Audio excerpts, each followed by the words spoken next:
It's 1 minute, a couple of people in the loop. All right. I'll carry on taping.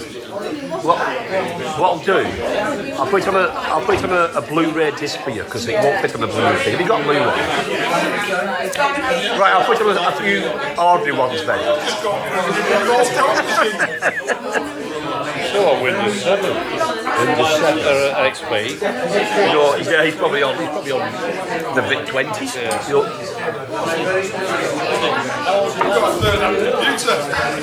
We're on XP. Hey, that's right to bear that, I think. This is XP, yeah. A lot of people still reckon XP's the best thing they've ever got. Well, I've got Windows 7 and Windows 8, and Windows 7 is better. I don't like Windows 8. Ladies and gentlemen, It's horrible. Right, if we don't get going now, we'll still be at 1 o'clock in the morning, so let's get a move on. Everyone's happy, everyone's in. 1 o'clock, really? Is that your record, Billy? Well, Billy's on next. Just to keep you informed, we're on number 43 of 125 slides, so a bit to go yet. So anyway, the reason I took this is because when you buy a tripod, you might as well buy a tripod over there because you're going to need one.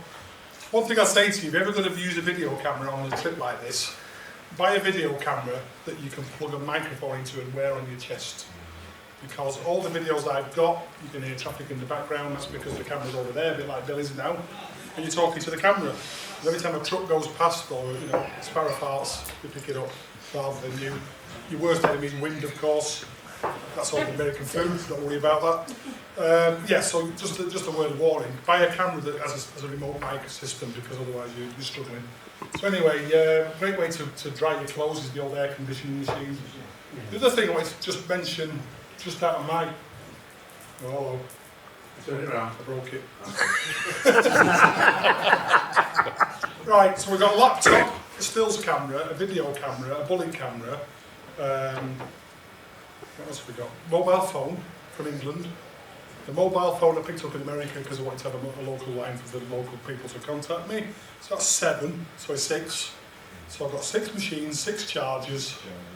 All this junk you have with you, all these bits of cable you've got to download this to that and that to the other.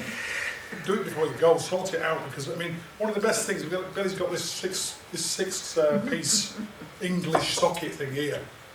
It's worth taking one with you because if you think about it logically, you've got one American adapter, maybe 2 if you're really rich. You've got all these things to charge. So if you take one of those with you, even though it's a bit bulky, they're not particularly heavy, but it means you can put the American socket on the end of that, stick it in the wall, and you've got nice 5 or 6 sockets to play with. Because all your stuff's got English plugs on it. The reason I took that photograph, that's a good one. Because what you do when you get off your bike at night, you take all your crap and all your junk inside the hotel, you strip it all out to find out what's wet, what's for tomorrow, what's for tonight. You end up with a bed full of junk. Most of these bedrooms are going to all these little hotels, $30 or $40 a night. 2 massive king-size beds. So one you're sleeping and one you put your crap on. And what I ended up doing after a week was actually, you can see that little red and black, white is a rucksack. That was all my electricals. And what I had was one other bag, which is a soft bag, to put the stuff in I needed for tonight and tomorrow. Everything else, because they've always got lockable panniers, I just left it on the bike because you could spend 45 minutes in the morning getting all your stuff together and putting it away. So minimising what you've got and sort of sorting out electrical stuff. One good thing about America is the McDonald's Wi-Fi is very good. Hi, it's 93 degrees. I've never been in 93 degrees in my life, I don't think. I can't remember ever being in 93 degrees. This is the shirt I got from Manchester, got from I think.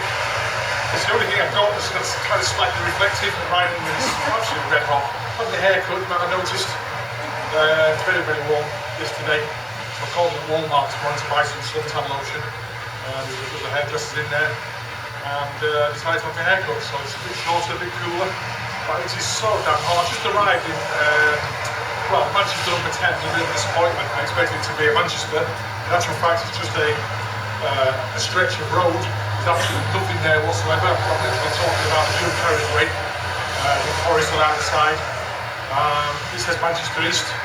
And then there's nothing else for 20 miles. I didn't go that far. I turned around, came back to this gas station just to say hello, and the lad before said hello, welcome to Manchester, but in actual fact there's nothing here. I suppose it's the second smallest one I've been to, the gas station up in Toronto, Canada.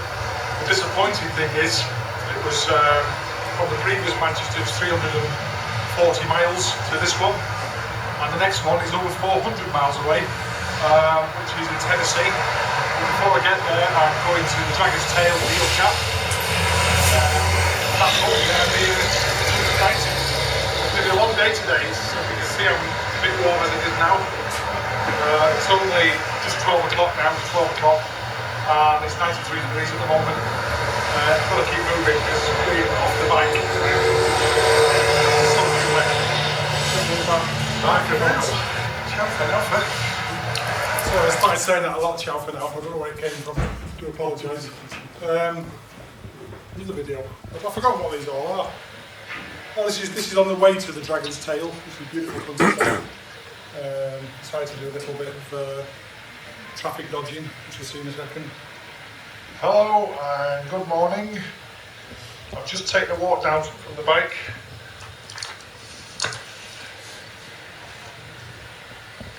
Hi, good morning. It's Friday. Just on the way now down to the Dragon's Tail. And I have to stop again. There's a bit of noise in the background because right down there, we'll just speak to the guy just doing some car part with a tractor. But I did stop because of this.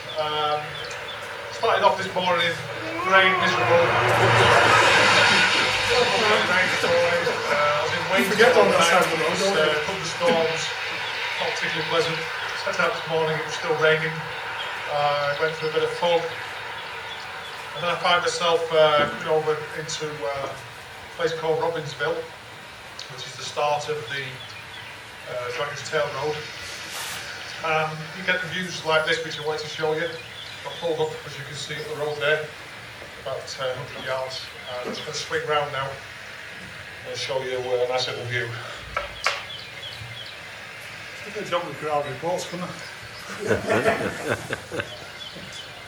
Well, there's a job going, fresh over.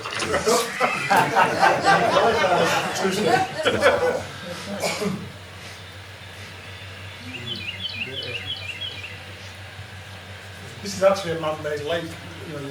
You think that when you first see it, it's actually a proper lake, it's actually a reservoir.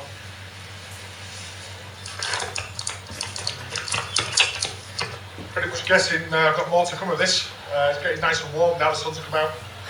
The old jacket's vents are open, I'll look in a second. And I'm going to look forward to the Dragon.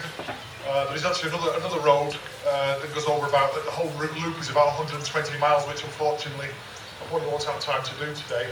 If I do look over to the southwest from here, the other route is actually in cloud anyway, probably soaking wet. It's a bit of another great road for the area. And then my phone starts to ring, of course, because doesn't that happen? Anyway, more in a second. I'm going to strap the. Is it Sharon? No, I think the insurance company for the payment in Manchester ringing. It must be about 20 quid just to receive the call. Anyway, I'm going off to the tail now, the start of the Dragon's Tail. There's a few bikes out this morning already. It's about 10 o'clock now, or 11 o'clock now. Very, very quiet roads down here. I just turned slightly to my right or left. This is a straight bit, and apparently I've got 381 bends in 11 miles to get to in a minute. I've been looking forward to this bit. This is kind of one of the plans that I built into the route, was to do the Dragon's Tail. It's pretty well renowned. So here I go, and hopefully we'll get some nice footage once I've strapped the tripod onto the gubbins to the bike. I think I've sorted out the helmet camera. I'm not sure. I've been to Radio Shack, good old Radio Shack. They've done well out of me this trip. I bought a mobile phone. I bought a dongle for the Virgin internet, and I've just been in and spent under $100 on SD cards and hopefully a charger that will charge the helmet camera. So a bit of luck, I'm going to stop, have a cup of coffee, maybe a bit of something to eat, and then set off once again and do the Dragon's Tail. Old Kawasaki Classic work up to the Dragon. half an hour. I can't cut this because if I try to cut it and make it shorter, it won't. So anyway, the Dragon's Tail. That sign there was actually quite accurate. We talk about hairpin bends, you know a hairpin bend, you go back on itself. The Dragon's Tail is actually not hairpins as such, because in a hairpin you tend to be climbing, whereas the Dragon, you're already 3,500, 4,000 foot above sea level. In fact, you stay at the same height and you're just carrying on this road. But as it says there, these bends go on and on. You expect a bend to stop at some point, and these literally do that. They're almost going back on yourself. So rather than build a bridge and a bit of stonework, they tend to just carry on following the contour. So you do hit bends that you think, you get halfway around and think this should now be straightened up a little bit, and you don't. You just keep going, and then straight into another one going the opposite way. It's fun. And if you ever, people want to go and do Route 66, well, let's face it, it's an iconic road. If you want to go and do proper biking roads, the East Coast and the Appalachian Mountains, and there's a thing called the Parkway, which does nearly 500 miles on that kind of road. And then you go to the Dragon's Tail, then you go to the Sky Road. You don't need to go any further than that. So you can fly into Florida and go north, you can fly into Washington, go south on a hired bike, and you can have a time of your life like that there. Everything's catered for bikers. You get to Deal's Gap. Deal's Gap Resort, this chap, whoever owns this place, has got a good idea. It's got a couple of bunk houses there. It's got a shop and you get all your badges and your t-shirts and everything else for the Gap. A bit confused on the actual truck route itself. It's 11 miles long. It's got 318 bends. Now, they call them curves, they don't call them bends. It's kind of not straight. The little bits are straight, about as long as this room. Right at the end of the presentation, if we get that far tonight, I've got a little video that I took actually on the bike. It's one of those things that it's like a tick off. You've got to tick it off if you're American. Funnily enough, I was in LA by later on and I come across an English voice in the background, and there was another chap. Sorry, do apologise. So the Dragon's Tail and the various other what's around there are worth going to do. So I think we've got a bit of video on the next one. Well, that's another typical typical road sign. Oh, there we go. On the 129, it's called the US 129, there is a professional camera team that sit on two of the bends, and they take photographs with a very good camera, big monster lens on it. In the evening of that day, you can go online and you can find yourself going around the Dragon's Tail. They'll take photographs and they'll put them all online for you, and then you can pay for, I think they're $1 each to download it as an electronic download. You've got a proper photograph, you can make the money that way. This is me following an old Beamer. Nice photographs, $1 each, crikey. Very, very high res, you don't see them too well on here, but nice little thing. A little bit more.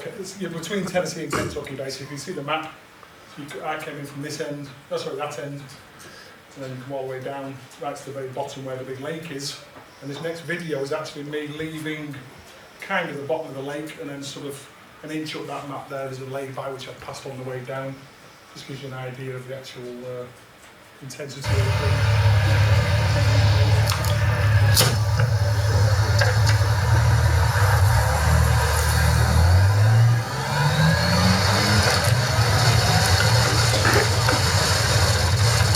Notice there's no curves and no barriers, and lots of big 1,000-foot drops into the valley.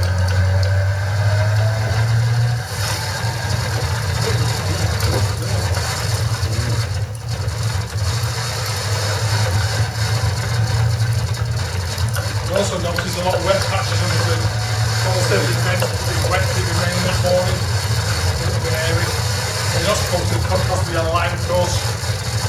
There's a 50-mile-an-hour speed limit. On a wet Wednesday morning, there's not a lot of police out there. That's one of the corners that catches you.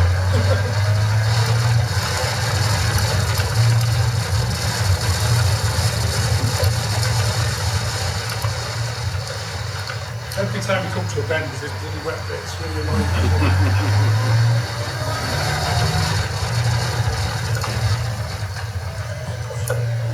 People do go off this regularly, at least 2 or 3 people a year get killed. As you see on the side there, there's nothing to stop me going over the edge.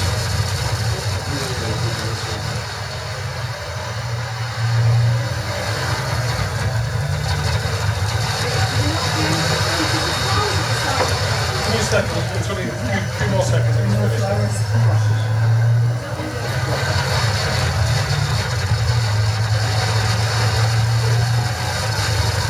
I can't even do it. That's it, 11 miles basically. You never get a chance to relax for a second. Down into the lay-by.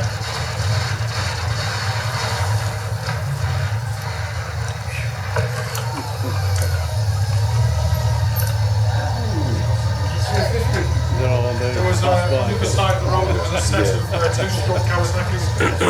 KH, I think. Sorry, what was your question then? We were just saying, do they leave flowers and crosses at the side? No, not much of that. What is quite weird is that when I was going down the other way, because I came from the direction originally, there was quite a sharp left-hander, and there was a tyre mark right to the edge. And I'm thinking that tyre mark, and I passed it, you pass it in a second. I'm thinking, now was that today? Or in the last 5 minutes? Somebody's still down You reckon somebody's down there because the actual tyre skid mark lasted till the edge. Yeah. So, you know, it's like, could be a front tyre, could be a back tyre. But just for that moment, in fact, I went down to the bottom of there and I could have carried on because that was basically my day when the Dragon finished. I decided to go back to the lay-by because there's lots of people there to talk to, you know. What's the speed limit? Sorry? Speed limit. 50 mile an hour. I reckon if you average 50 mile an hour, it's fast enough on there. Yeah. And if you go onto YouTube and put Dragon's Tail or Tail of the Dragon, there's in fact, if you put yellow Honda Goldwing Dragon's Tail, yeah, there's a cracking video of it. Scratching down there. Oh, gee, you know, I mean, yeah. I mean, I followed the guy down. When I finished there, I had to go back down to the bottom again. And this guy came past with it, and he made me look small. He was pretty big, you know. He's like, see his ass over the side of the panniers, you know, with his wife on the back. So he's already down on the floor, and I couldn't keep up with him. So it was a bit of a, he had a very good one. He'd done it a few times before, you know. There was a bike found. It was there for 2 years. I can believe it. Yeah, I can honestly believe it. Rider It's- was killed 2 years earlier. Technically, it's actually okay because there's alpine routes that are much more technical than that. You know, you can do it. It's just the fact that you see the fact there's no curve, and over the edge of there, it's literally dropping down any amount you want to talk about. You know, and I say the best time to do it is early in the morning when there's nobody out. So I'm trying to speed up a little bit now. So kind of where the arrow is more or less where the Dragon's Tail is, and let's say the parkway starts roughly. Well, it says Buffalo. No, not as low as that. Where Philadelphia is, you can see where J is. So the parkway comes down from about there and actually passes L and just carries on. So that, again, 50 mile an hour, but it's enough. You know, the countryside's stunning. Anyway, the big plan, the reason for the red circle, the big plan once I got to this area was to then turn north. All these letters are Manchesters, and go back up to Michigan and then back down again. But the circular bit and more or less all that area was under 6 inches of water and hurricanes and buildings being thrown around, and so the company back in England and Sharon decided I shouldn't go there because it's politically incorrect to go into that area when there's all this shit going on. Excuse my French. So I decided to carry on south and do the Alabama, Georgia, Tennessee bits and pieces. I went to a place called Manchester. Manchester. I went to a place called Manchester in Kentucky, and this guy told me about the American version of Niagara Falls. So I thought that sounds interesting. He said, if you're lucky, you go at night, you'll see a moonbow. Well, the rainbows, what the bloody hell's a moonbow? So apparently, about once a year, the moon's right above this place, and if it's a clear night, the mist off the waterfall will actually give you a blue-toned rainbow. Pretty rare. Anyway, it was the middle of the afternoon when I went, so I didn't see it. But the point was, I had to go see this, you know, America's version of Niagara Falls. It wasn't that good, it was okay. Certainly not a patch on Niagara Falls. When I came back, the sat-nav sent me the wrong way, ended up going back the way I'd come. As it happens, I'd seen one of these, what I call a poolside motel, where all the rooms face out to the pool. And as I passed it, going towards this place, I thought, well, that looks nice. Hope I find one like that later. Anyway, it turns out I ended up back there because I'd gone the wrong way. 5 o'clock in the afternoon. What I don't know at this point in time, it's a holiday weekend in that area. So I pulled into the reception and I walk into what looks like somebody's living room. There's a bloke over there on the settee watching football with his back to me. Receptionist lady comes out and I said, "Have any chance of a room tonight?" She went, "I've got no chance around here. You'll have to go 100 miles south to get, to get a room in this area at this time, this weekend." So this guy called Johnny kind of turned around and goes, "You English?" I went, "Yeah." He said, "You're not sending him away from here. It's Friday night and it's this and it's that, you know. So no chance of getting a room around here." He said, "You can have a couch." Settee next to where he's watching the TV. This guy doesn't own the place, he just happens to be there. He's a contractor working there for a month. Anyway, within a 15-minute period, Johnny's given up his room. He's moved in with one of his contractor mates who's got 2 beds in his room. He's cleared all his stuff out. He's given me beer. He's got his own little fridge in his room with his own beer in it. Fax machine in the corner, this, that and the other, computer. So I spent the night in his room for nothing. Got fed and watered, nice barbecue. They've decided I'll stop in the weekend. And we sat around the pool drinking beer till 3 o'clock in the morning chatting.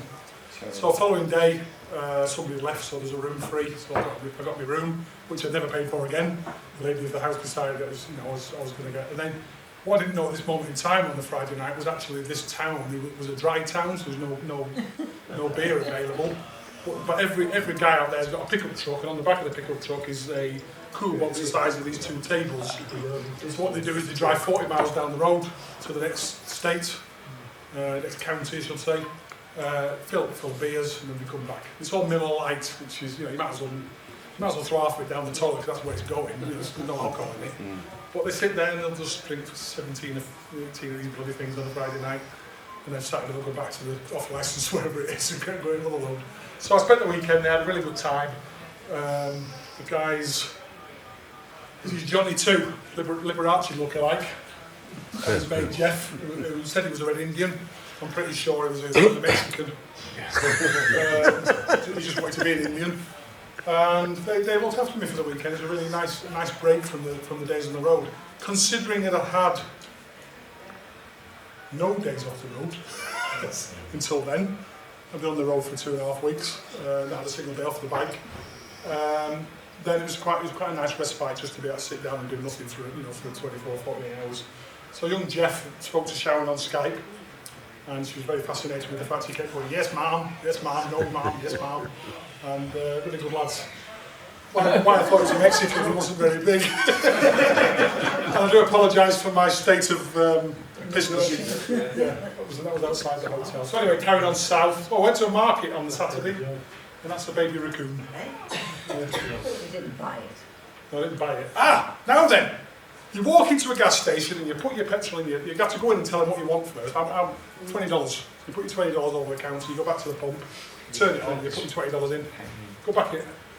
When I went in with $20, I thought, that was like Peter Kay. What? Geraldine's moved to the States. And I actually said to this girl, this is a girl, I said to her, "Bloody hell," I said, "you've got a twin, you, in England." I didn't tell her there's a bloke dressed as a woman. I said, "Would you mind if I take your photograph?" She went, "No, not at all." That was the result. I'm convinced it was him. Anyway, you're going down the road there and you see a sign. There's some places I ended up at that I didn't realise I was going to be passing. There's another one a bit further along, but this is the first one I came across, which was Lynchburg, Tennessee, the home of Jack Daniels. Yay! So you go into this is the old petrol station. What they've done is they've got this little town square that they've kept original, and the rest of the town's just normal, and then next door's the distillery. So you can park up in the old car park there, and you can have a game of chess with an old timer. Took me bloody hours out there. I won. Anyway, you park in this little area. I walk into the first shop I come to get a nice cold beer. "Sorry, sir, this is a dry town." Jack Daniels. Jack Daniels is next door. "Yes, sir, you can go and do the tour, and they will allow you to buy a bottle of Jack Daniels when you get to the end, but you're not allowed to drink it." Of all places. For that. It's bloody hot in the south. This was before lunch. 115 degrees Fahrenheit. It went up to 118 that day. What's that in England? That's hot. That's Earl Grey. It's so great. How would you explain it? I mean, a pair of shorts, you don't want to be wearing no clothes, but I've got my biker boots on, they're sexy. Got your shorts you've got on there with your camouflage, I've got a pair of them on, and I've got a t-shirt that's oh, I had to buy one of those base layers, the things that's supposed to make you sweat. Yeah, wicked thing. And it's silver, and it worked perfect, I couldn't believe it, I never had one before. Went into Walmart, picked this thing up, took it back because it was too small. Getting changed in the car park, me, it's not a good sight. Took it back, got a bigger one. And I actually put it on, and I thought, geez, I can't wear this, I'm like Mitchell and them. So I put a t-shirt over the top of it, but I was shocked how good it was. Instantly, I feel cooler. I've covered my arms up, because if you get this from the t-shirt, from there to there, of course all my t-shirts are black. So I'm roasting my taters off apart from the orange one. Too hot to wear gloves, really. I've got them on anyway. So that little bit there is getting browner and browner, and hotter and hotter, it's making you hot. So the old silver suit on, the silver shirt on, t-shirt over the top, instantly better. But 118 degrees on a motorbike is no fun at all. You've got to have your visor down because it's just too bloody hot. I wear contact lenses. I've got enough issues in the eyes drying, without 118 degrees blowing me in the face, So it was, and I got stopped in a traffic jam, my first traffic jam for 3.5, 4 weeks. Some trucker fell over, and I ended up stood at the side of the road, at the middle of the road, on the bike, turned the engine off, just sat there like this thinking, got me my camelback thing, which was actually stuffed behind me rather than in a rucksack. Took one sip and I literally could have put a tea bag in it. And then next to me here is this big 44 truck with blacked out windows, a bit like Men in Black arrived, Window goes down, he goes, "Hey buddy!" Middle light. He said, "Dude, that'll do for that." I said, "Another 5 minutes in this, and I'm getting in there with you." That's when he's got his air card, And all the windows open, the bloody thing was full of blokes. So so you get your stop at a set of lights, and some bloke will put the window down and say, "You from England?" "Yeah." My auntie lives in Nottingham, do you know her? She's got babies. That's waiting for that question. My mother told me this is when you get too far down in here, you run into a bunch of bona fide hillbillies, meth labs everywhere, and my mother didn't want you down here by yourself, so she sent me out. Mothers and sons that have children together down in here and all kinds of stuff. To go. We're good. I think that's fair enough. Thanks very much, I'm right behind you. Oh, okay, cheers. Well, there's the sign. That's as much as you're going to get out of this one. Who's seen Deliverance in America that you don't hear about too much, or only in myth, but it's actually true, it does happen. So I'm getting out of here. Thanks, bye for now. 45.5 seconds after I did that and put my camera away, the pickup truck came down that track. What you don't see there is where I'm stood, the road goes that into this forest. It's rough as hell. So I can't go down there anyway. So I saw the sign. So I got my camera out, got my tripod out, got my sandwich out that I got in town earlier on. This young lad in the car had gone into a bank to ask directions where Manchester was because it wasn't on the map or the sat nav. And the old bank manager looked like Boss Hogg off Exit Duke and all that kind of stuff. He kind of got this lad and said, "Right, your mama lives up there somewhere, go and take this lad to this such and such a junction and show him where Manchester is." So what he'd done is he'd actually taken me to a certain point and he turned off to the right to go and see his mum. And he said it's down there apparently, and then put it off. So that, 15 minutes later he comes screaming down this road at 100 miles an hour, won't get out of his car, window goes down, he goes, "My mama said you've got to get the hell out of here," And he was a bit worried, he said it's dangerous down here, Anyway, I did this, he literally, while I was talking to the camera there, he spun around and got off again, left me. So all I've got to do is put my stuff back on the bike and go. Anyway, as I'm literally riding away, this pickup truck goes on the way, and it's got the hillbillies in it, and I'm talking about caps on backwards, no teeth, blank looks on the faces, bullet holes in the windscreen, and imagine a pickup truck. The back of a pickup truck has got this kind of bodywork like this with the arch in it. Everything from there down is gone, rusted. It's got the guns on the rack in the back, and it's like, Jesus Christ! If another 2 minutes, and they'd have been stopping saying, "You've got a pretty mouth." So that was a nice one, Yeah. I took this off my blog, just as a thing. Seems like a long day, all rolled into one. 19 days ago, I set out from Boston and had to date ridden to Massachusetts, New Hampshire, Maine, Vermont, Connecticut, all in the rain. Then Toronto, Pennsylvania, Maryland, through Virginia to North Carolina, Kentucky, Tennessee, Alabama. So that's in 2 Manchesters in Alabama. Georgia and back north, managing Alabama to Kentucky via Tennessee in just 1 day. Today I visited Manchester, Indiana, a very pleasant town nestled in what seemed like the countryside of Cheshire. Now I am just 12 miles from Manchester and was 16 in Ohio. So these towns are becoming just another place to aim for. I get on the bike in the morning, get the old-fashioned sat-nav where you have to go to A, B, C, D, blah, blah, blah, blah. Put Manchester, TN, OH is for Ohio, and then see how far it was. It didn't matter anymore because as I got further west, we're talking about, at the moment, we're talking about 256 miles between Manchesters, 362, 211, 162, 250. These are just days' rides now. 300 or 400 miles a day seemed normal by the time I got 19 days in. When you get over to the west, you're looking at 505, 832. You know, they're now, because again, let's go back to history, they're spreading themselves out a little bit thinner. And of course, the Manchesters and both the Manchester and the people are getting thinner and thinner as they go west, you know. So, as you can see here, I'm ignoring everything in Mississippi and going to the west, and I'm heading back north again now with 2 or 3 Manchesters to get up to Michigan. You've heard about GoPro? This is no go. That's how I did the video on the dragon's tail.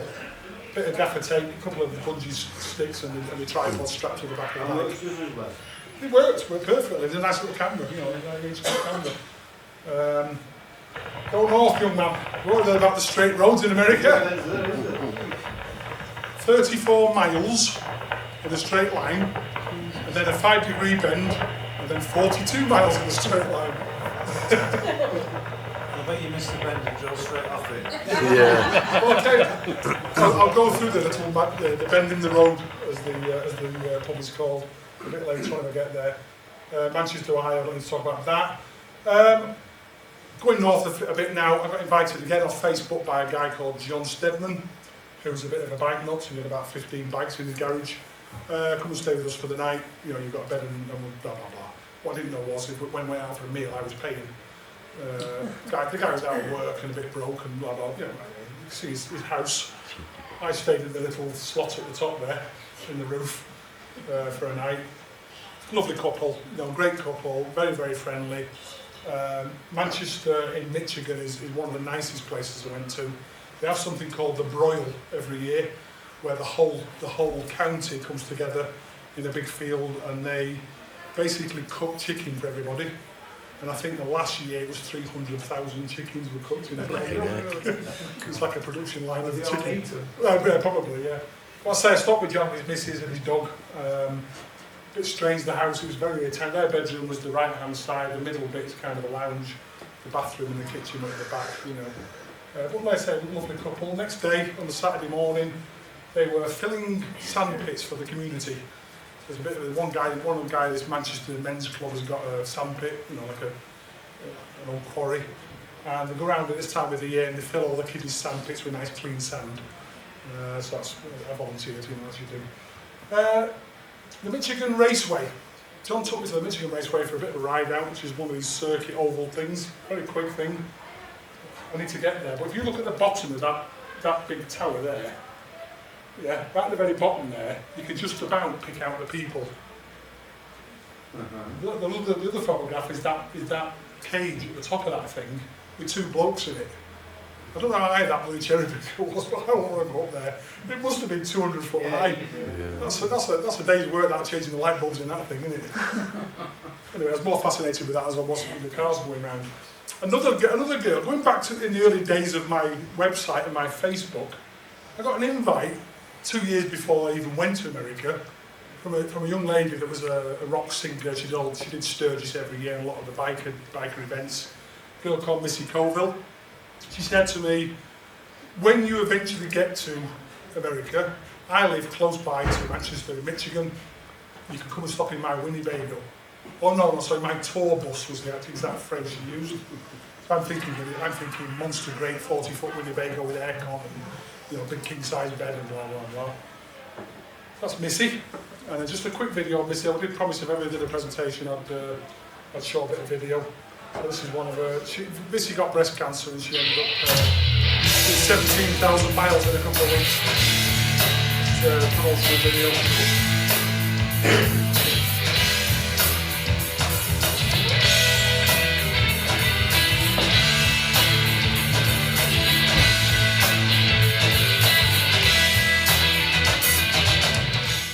My name is Missy Coville, and I'm going to be an Iron Cowgirl.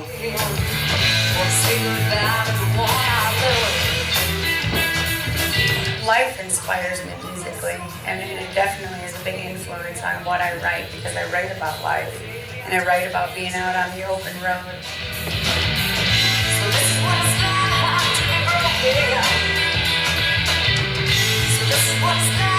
My motorcycle is very important to me.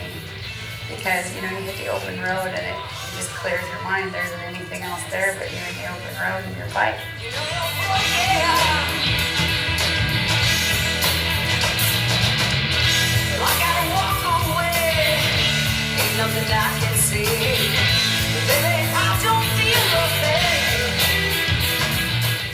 I need to tell you, there's so much dedication in keeping the band together. And the guys that I have are truly amazing, and they have that goal of chasing their dreams because they share that goal with me, and that's what it takes, is for everyone to have the same goals and dreams to make it, and we inspire each other, and that's very important, to be around people who are positive.